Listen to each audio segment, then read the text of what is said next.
মাননীয় স্পিকার, নতুন সরকার ক্ষমতা গ্রহণের পর থেকে ব্যাংক থেকে ঋণ নেয়ার পরিমাণ ক্রমাগতই বাড়ছে। ক্ষমতা গ্রহণের মাত্র 52 দিনে ব্যাংক থেকে 44,500 কোটি টাকা ঋণ নিয়েছে বর্তমান সরকার।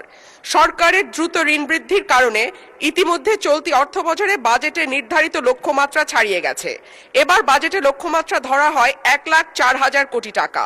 সেখানে চলতি অর্থবছরের জুলাই থেকে 9 এপ্রিল পর্যন্ত সরকার ঋণ নিয়েছে 1,12,761 কোটি টাকা, যা লক্ষ্যমাত্রার 108%। এর মধ্যে অন্তর্বর্তী সরকার জুলাই থেকে 16 ফেব্রুয়ারি পর্যন্ত নেয়া ঋণ 68,229 কোটি টাকা। বাংলাদেশ ব্যাংকের প্রতিবেদন থেকে এই তথ্য পাওয়া গেছে। মাননীয় স্পিকার, অন্যদিকে রাজস্ব আদায়ে অর্থবছরে 8 মাসে লক্ষ্যমাত্রা থেকে পিছিয়ে আছে প্রায় 71,500 কোটি টাকা। মাননীয় স্পিকার, আপনার মাধ্যমে মাননীয় মন্ত্রী মহোদয়ের কাছে আমার প্রশ্ন, আমরা রাজস্ব বাড়ানোর ক্ষেত্রে এবার নতুন কোনো পরিকল্পনা নিচ্ছে কিনা, করের আওতা বাড়ানো হচ্ছে কিনা এবং হলে সেটি কিভাবে? ধন্যবাদ মাননীয় স্পিকার। মাননীয় মন্ত্রী। ধন্যবাদ মাননীয় স্পিকার।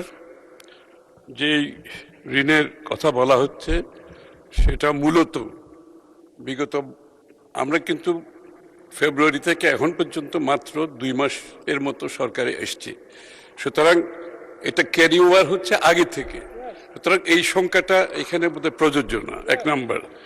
2 নাম্বার হচ্ছে বিএনপির যে অর্থনৈতিক পলিসি সেটা হচ্ছে স্থানীয় ব্যাংক থেকে ঋণ কমিয়ে আনা।